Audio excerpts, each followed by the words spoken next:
साथियों, यद्यपि कि लोग अक्सर कहते सुने गए हैं कि भारत में विभिन्न धर्मों के लोग, विभिन्न संप्रदायों के लोग, विभिन्न संस्कृति के लोग रहते हैं, लेकिन ये बात अगर जांच या पड़ताल की जाए कि भारत की सामाजिक व्यवस्था क्या है, तो भारत की सामाजिक व्यवस्था भारतीय संस्कृति है।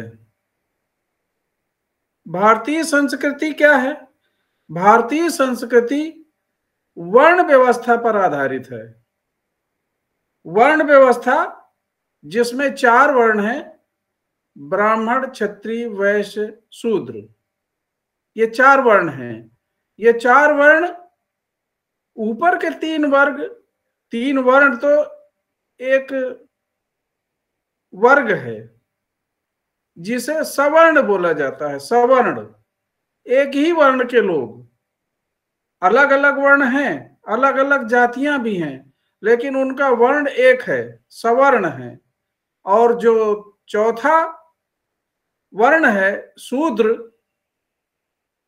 वो विभिन्न जातियों में बांट दिया गया है।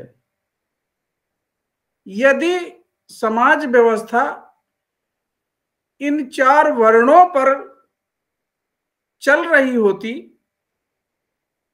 तो वर्ण को वर्ग बनाने में, क्लास बनाने में ज्यादा मशक्कत नहीं करनी पड़ती।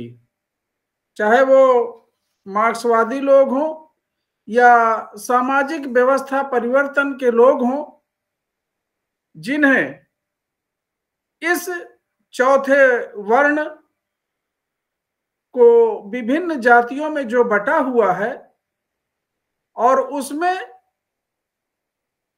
शातिर दिमाग के लोगों ने ये बहुसंख्यक जो चौथा वर्ण है, इसको 6743 जातियों में बांट दिया।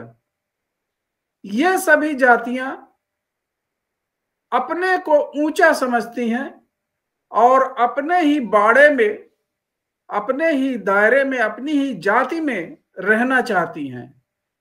एक दूसरे से, इन जातियों के मध्य एक दूसरे से वैमनस्यता है।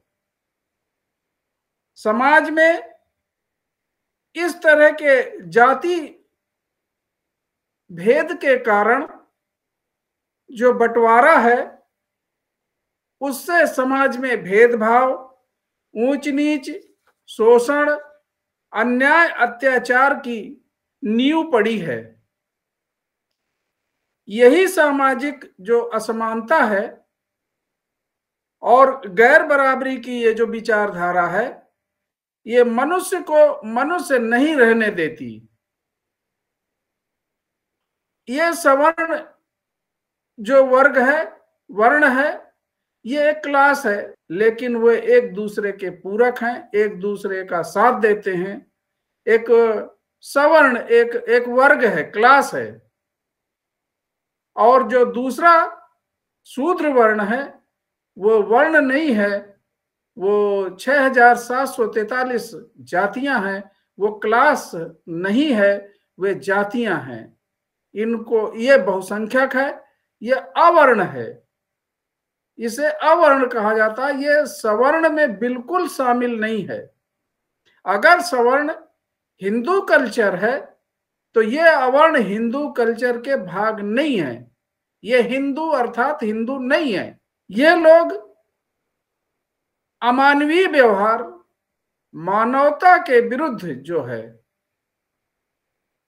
इन जातियों के साथ सवर्ण लोग अमानवीय व्यवहार तो करते ही हैं। इसी वर्ण में जो विभिन्न जातियां हैं, वे भी एक दूसरे से अमानवीय व्यवहार रखती हैं। इतना विभेद पैदा किया गया है।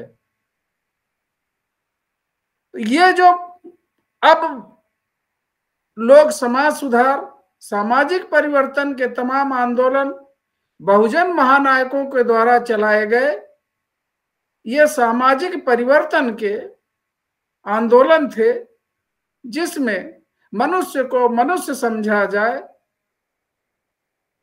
मनुष्य की एक कीमत हो,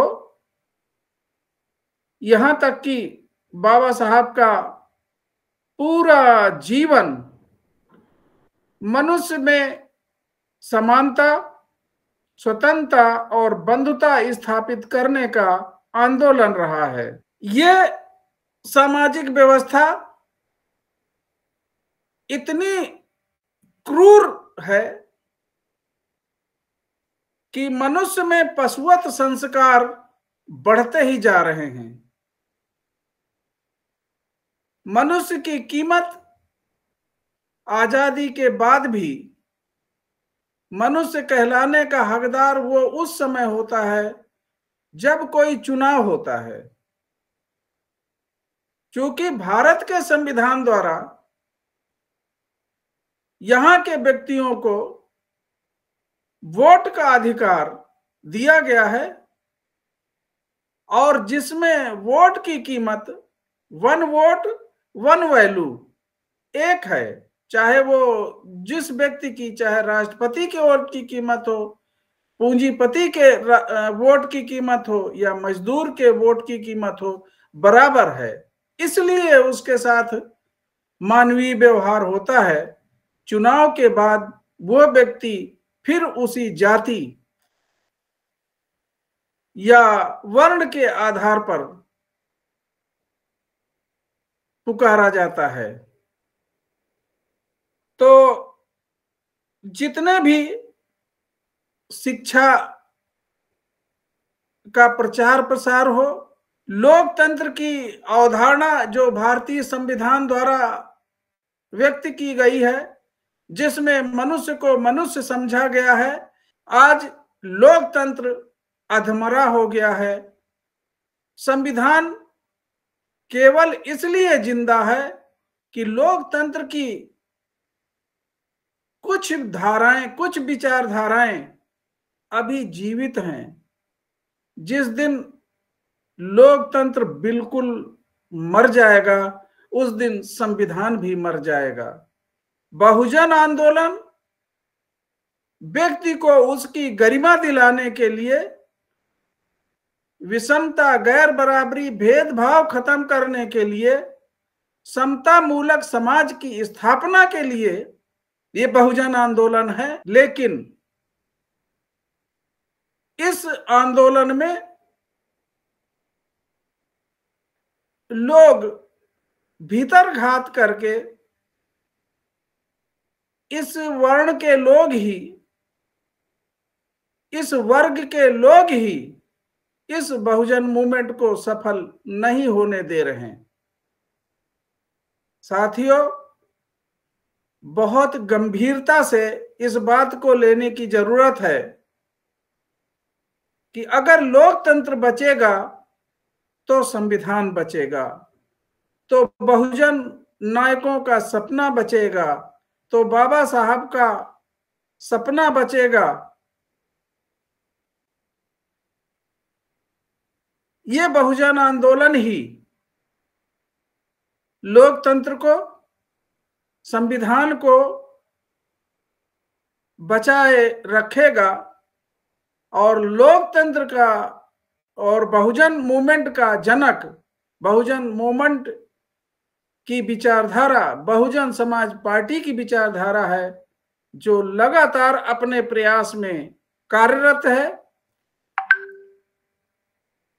अगर भीतरघात, अगर बहुजन समाज के लोग ही इस विचारधारा के साथ गद्दारी ना करें, तो यह बहुजन आंदोलन अपनी ऊंचाइयों पर बहुत शीघ्र पहुंचेगा। ये गैर बराबरी तभी समाप्त होगी। जय भीम, नमो बुद्धाय, नमस्कार।